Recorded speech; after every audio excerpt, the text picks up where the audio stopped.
Juriscast, o seu podcast jurídico. Hoje vamos receber aqui a doutora Carolina Pavão, da Pavão e Camacho Advogados. Ela que é formada em Direito, secretária da Comissão de Direito Ambiental e Urbanística da OAB de Santa Catarina, member of Dash Business School, Harvard University, pós-graduada em Direito Tributário, pós-graduada em Direito Civil, pós-graduada em Direito Imobiliário, pós-graduanda em Direito Notarial e Registral. Coisa pra caramba! Um pouquinho. Muito obrigado pela presença, doutora Carol. Estamos mega felizes em tê-la aqui com a gente. Acima de tudo, e antes de tudo, boa tarde. Boa tarde, equipe do ProJuris. Obrigada pelo convite. Espero auxiliá-los e respondê-los todos os questionamentos.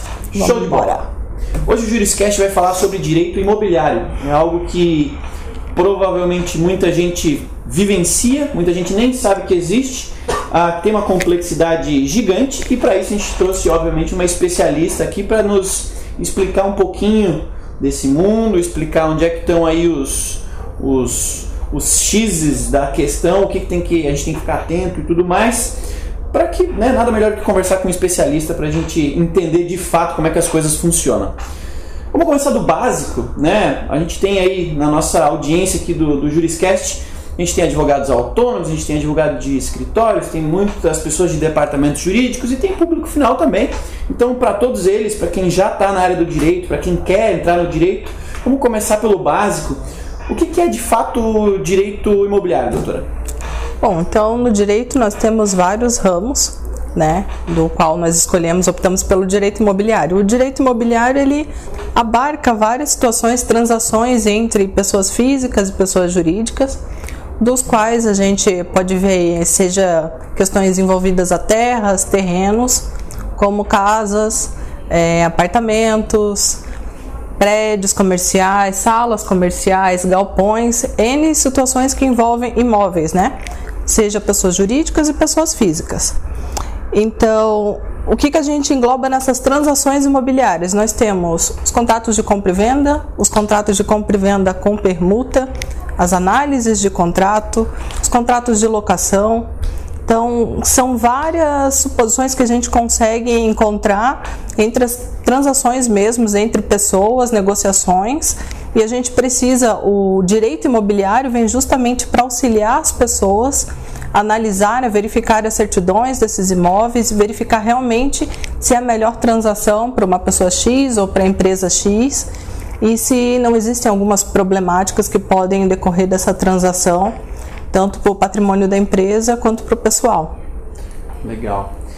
Dá para dizer então que o direito imobiliário ele é mais defensivo ou não? Sim, o preventivo. Legal. Que tipo ali, na tua experiência em específico, enquanto profissional dessa área, lá dentro do teu escritório, da Pavão e Camacho Advogados, qual é o tipo de acompanhamento, assessoria? Quais são os principais casos que vocês tratam lá? Ou o que está sendo mais recorrente ultimamente, assim, que vocês mais veem que não necessariamente as pessoas de fato saibam ou reconheçam que existe? Bom, inicialmente a Pavão e Camacho, ela prima pelo acordo, pelo preventivo. Nós buscamos de fato evitar litígios, A gente não quer processos. Então, lá, primando com isso, como é que a gente trabalha o preventivo para as empresas que a gente atende, Seria justamente na análise de contrato, notificações, contra-notificações, a elaboração dos contratos, pareceres jurídicos, que é uma das coisas mais solicitadas. E hoje o escritório ele abarca não só a construção civil e a incorporação, mas acabamos abraçando também os condomínios, justamente pela procura dos síndicos e assessorias condominiais. Então, com isso, a gente vem analisar os contratos de prestadores de serviços, verificar realmente juntamente com o contábil, os balancetes, para verificar se o Conselho Fiscal poderá assinar, se não existe algum item que deve ser reavaliado nos contratos, Então, seria realmente a parte mais preventiva, é isso que a gente oferece no escritório, é o consultivo. E, eventualmente, se for preciso uma defesa ou ingresso de uma demanda judicial, aí a gente faz o atendimento à parte. Não estaria dentro dessa assessoria nossa. Sim, legal. É algo comum ou está ficando comum esse tipo de problema? Assessoria? Como assim? Problema relacionado a condomínio, problema relacionado a imobiliário como um todo, assim, algo recente ou algo que sempre aconteceu, a gente...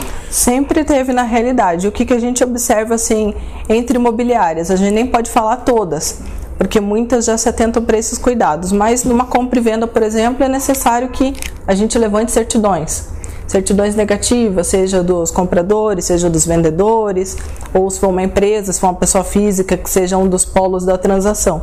E nos condomínios, nós verificamos justamente a ausência de advogados que viessem harmonizar a convivência dentro do condomínio. Porque hoje em dia você tem o mandado de síndico, mas o síndico ele é uma pessoa física comum que às vezes é um administrador de empresa, é um contador, é uma pessoa que trabalha bem longe do direito. Então ele não sabe às vezes como aplicar uma multa, uma advertência, se ele pode rescindir um contrato de prestação de serviço sem se atentar para as multas, né?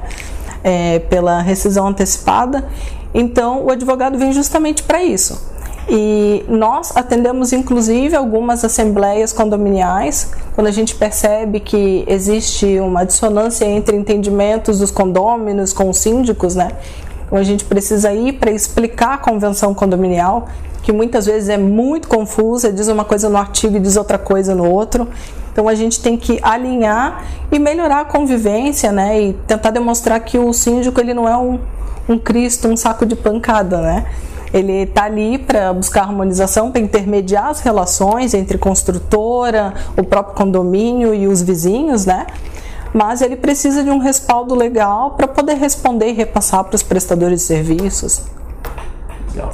Tem muita gente, muitos síndicos, condôminos e até administradores assim, de condomínios que pensam que o direito condominal se refere somente à cobrança de inadimplente. Como é que funciona? Quais casos que esse tipo de direito realmente se aplica e quando que passa a ser saudável o envolvimento de um advogado? Justamente o que eu estava explicando antes, né? Porque assim, realmente, da mesma forma que os advogados eles são vistos apenas como pessoas que entram com processo, né? É muito difícil você entender que advogado faz consultoria também, né? Ele evita o processo. Nos condomínios a mesma coisa. A ideia é que se tenha que o advogado ele entra para poder cobrar as taxas condominiais. O que hoje já está até um pouco ultrapassado, não que não exista, né? Existe, mas os condomínios, existem empresas que asseguram o crédito. Então, quem vai de fato entrar com um processo para fazer a cobrança de taxa condominial, muitas vezes é essa empresa que está assegurando o crédito.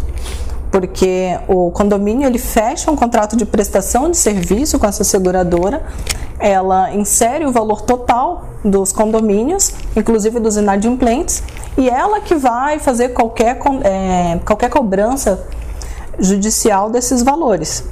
Então, o advogado para uma assessoria condominial seria justamente essa questão de criar a harmonização, auxiliar o síndico nos pareceres, situações que acontecem cotidianamente entre Águas de Joinville, por exemplo, aqui em Joinville, né? Prestadores de serviço, vigilantes, recepcionistas. Às vezes a prestadora de serviço, por exemplo, de recepção, que ela é externa, né? Você faz o contrato de prestação de serviço dela, não está pagando o FGTS, o INSS do pessoal. Isso o condomínio deveria ter o cuidado de pedir as notas fiscais, deveria ter o zelo e a compreensão, ele pode ser acionado judicialmente em solidariedade dessa prestadora de serviço. Mas muitos não têm essa noção, eles acham que como a prestação de serviço é externa, só cabe a essa prestadora.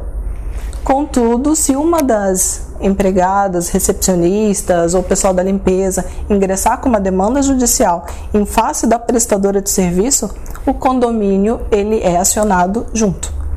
Então, se essa prestadora de serviço não tiver como saldar o débito na ação trabalhista, o condomínio vai arcar com isso. Então, aí que entram vários detalhes que os advogados vêm analisar o contrato, verificar se o condomínio está tendo esse cuidado, né, com seus prestadores de serviço, até no momento da contratação, levantar o patrimônio da empresa que está sendo contratada, verificar se eventualmente ela terá saldo, ela terá receita para pagar um acionamento judicial? Porque vai sair do patrimônio do condomínio. O condomínio, em tese, sempre tem saldo. Entendi. E tratando de uma visão mais macro agora, dos anos 2000 para cá a gente tem visto um crescimento muito grande do mercado imobiliário. Muito por causa dos programas de moradia popular que o governo instaurou e que são bons porque trazem desenvolvimento para a sociedade, né? Mas que também trazem situações que exigem um acompanhamento e uma mediação de perto da parte do Estado. Os instrumentos jurídicos para garantir isso têm sido desenvolvidos da forma necessária para acompanhar esse crescimento do mercado imobiliário? Então, se for analisar pelas áreas do direito, eu entendo que o direito imobiliário ele tem bastante legislação que pode abarcar as nossas transações. Só que conforme o crescimento e alteração da cultura, da sociedade em si, existem várias novas situações que o direito ainda não previu. Né? Então a legislação não é algo que ela se altera facilmente, né? Precisa passar por diversos projetos. Então, até como o novo fato da união estável entre duas pessoas de mesmo sexo, o direito ele vem mudando e isso também vai alterar lá no regime de comunhão de bens, separação de bens dentro de uma matrícula, de uma certidão. Então, falta ainda instrumentos atuais. Mas eu verifico que no direito imobiliário, sim, nós temos o nosso Código de Obras Municipal, nós temos leis que regem a incorporação imobiliária, temos o próprio Código Civil que ele traz, sim, uma base do que seria o direito condominial, temos o Código Florestal, o Ambiental, então tem diversos instrumentos. O que falta realmente é essa reciclagem, vamos dizer assim, atualização da legislação com a nossa sociedade hoje. Entendi. E como especialista, quais seriam suas expectativas em relação ao futuro desse mercado e dessa área tão específica do direito? Olha, para o advogado que atende a construção civil e imobiliária dizer que é péssima, fica ruim, né? Mas não, assim, entendo que tudo se trata de ciclos, né? Nós tivemos agora essa dificuldade toda econômica em razão da política, que travou vários tipos de financiamentos entre a Caixa Econômica, Banco do Brasil, né? Todos os bancos, dificultou bastante.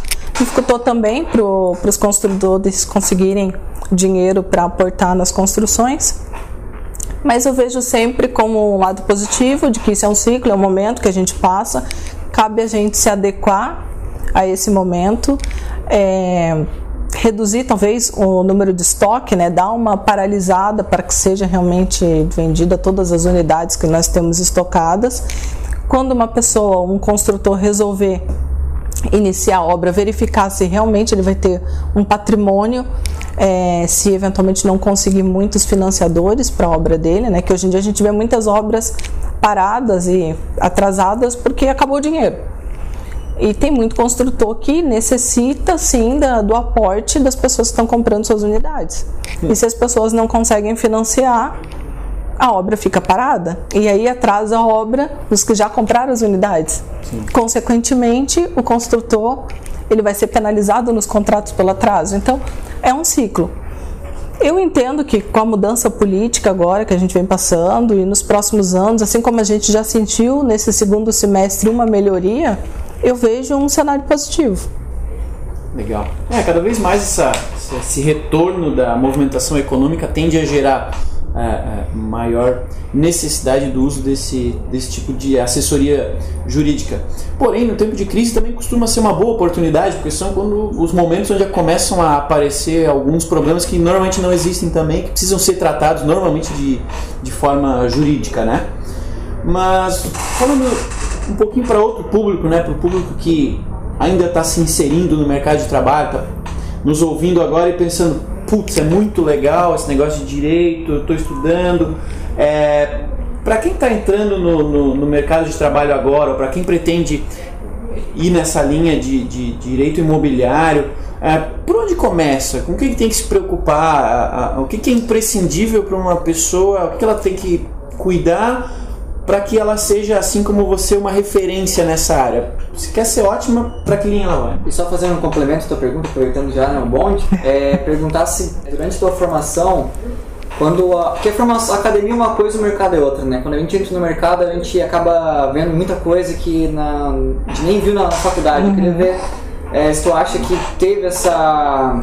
se o que tu aprendeu na academia foi um pouco do que tu viu no mercado, ou foi muito diferente, sentiu falta de uma coisa específica? Como é que foi essa transição, assim? Então, eu digo que a faculdade ela é o mínimo do básico que um advogado precisa ter para iniciar a sua carreira. Realmente existem matérias, inclusive o direito imobiliário, ele não é uma cadeira da faculdade, né? Então, você tem que desenvolver por meio de pós-graduações e cursos de especialização. O advogado, ele tem que escolher um foco de algo que ele ame fazer.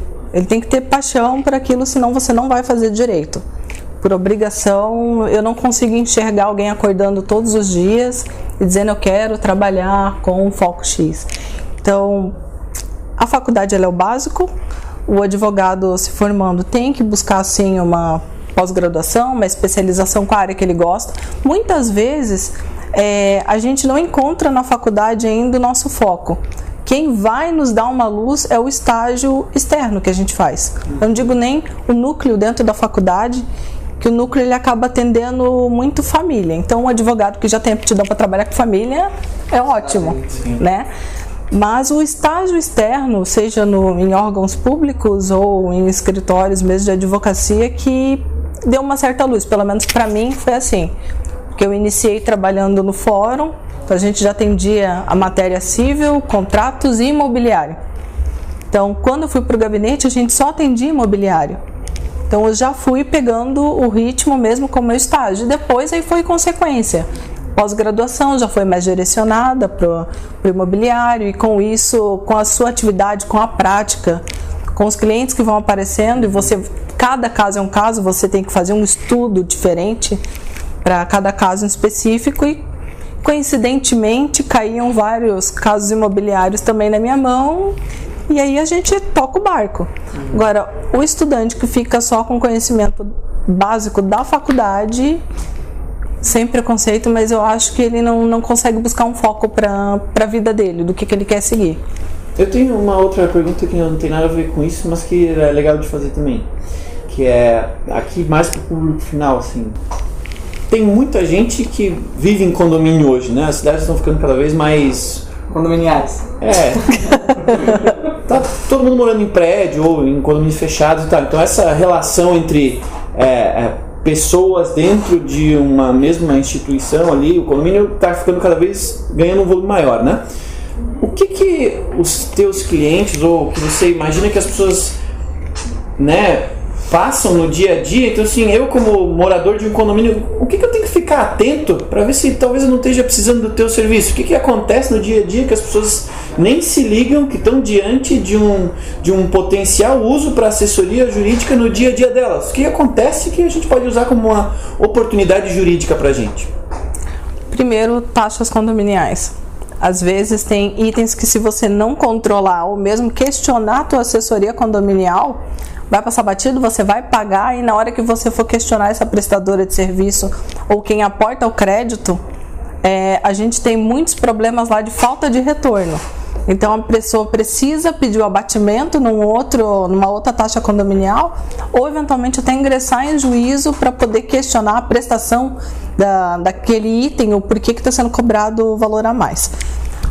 Outras situações, vazamento dentro de condomínio, a questão que você tem que notificar o outro condômino da unidade inferior, destacar da superior, digo, né? O que está acontecendo, isso sim é um direito seu, porque se gerou um dano para o seu apartamento, o síndico ele vai intermediar essa relação, mas se o apartamento superior não resolver, você também ingressa com a demanda judicial pedindo o ressarcimento pelos danos que você teve, seja de gesso, parede, né, pintura.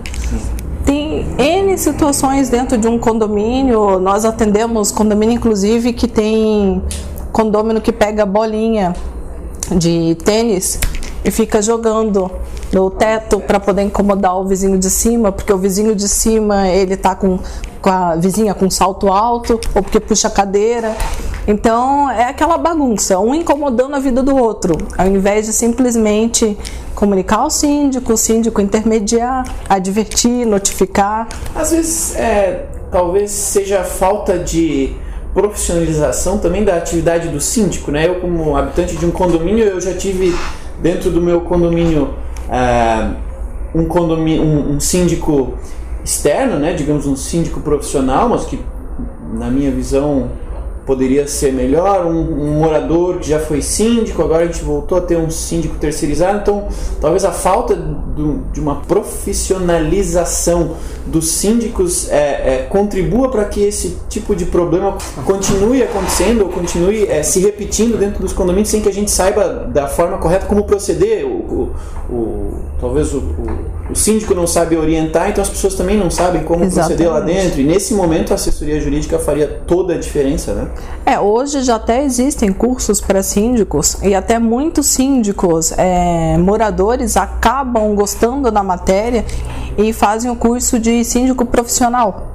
Então nós também atendemos alguns condomínios que ele começou como um síndico realmente morador, mas o valor é interessante para um síndico, né, que vai tirar um momento do seu dia específico para poder trabalhar com os problemas do condomínio em si, quando é um morador. Agora, quando ele passa ao título de síndico profissional, o salário aumenta porque ele deixa de ser um morador e sim um prestador de serviço do condomínio, né?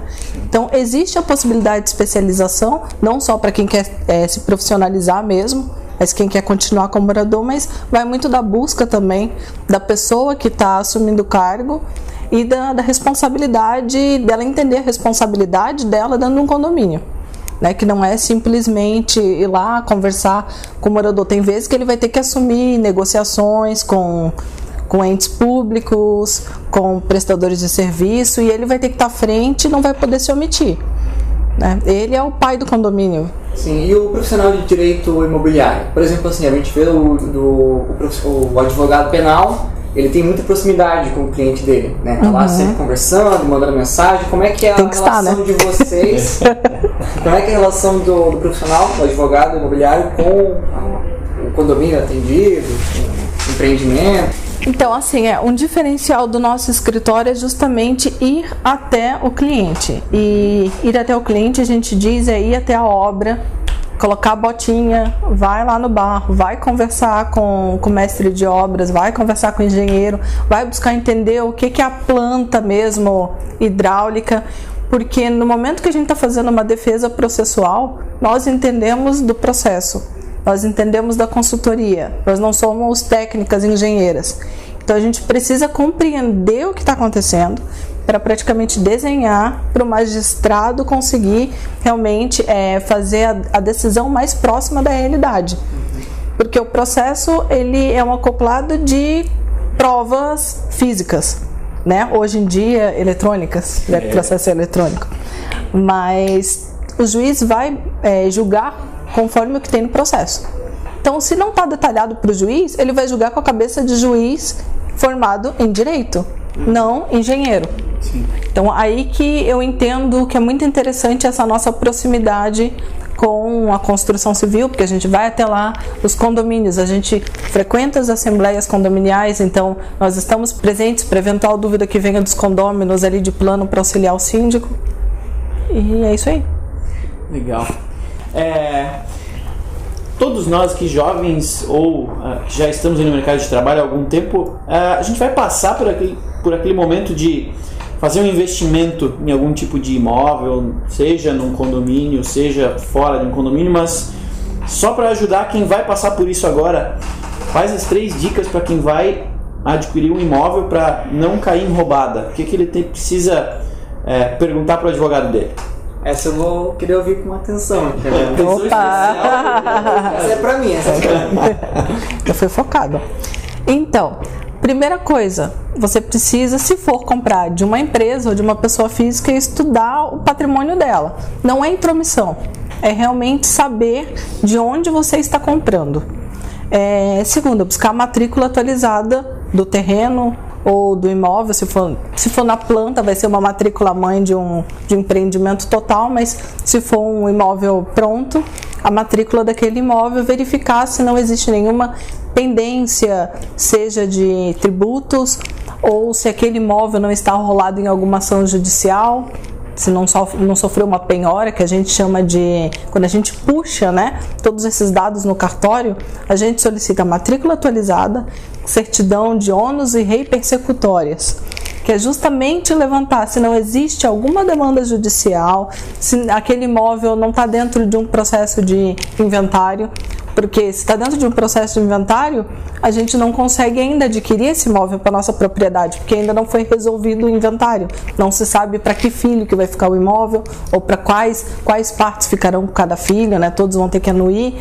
Então, início, matrícula atualizada, certidões perante os cartórios, levantar a CND do comprador, levantar a CND do vendedor.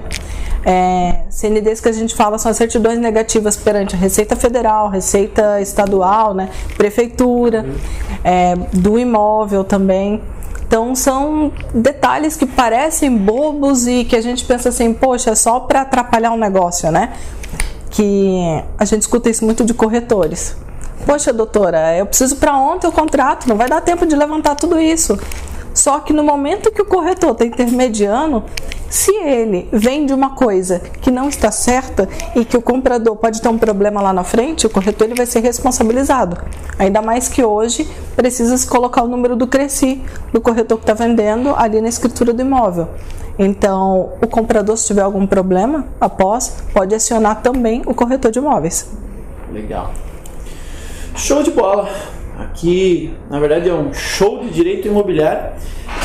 Para quem está aí nos ouvindo, gostou do que ouviu, está com dúvidas, precisa falar com um especialista em direito imobiliário, precisa de uma consultoria para sua empresa, para os seus investimentos pessoais, como é que ele faz para falar com a doutora Carolina? Como é que ele faz para encontrar Pavão e Camacho Advogados?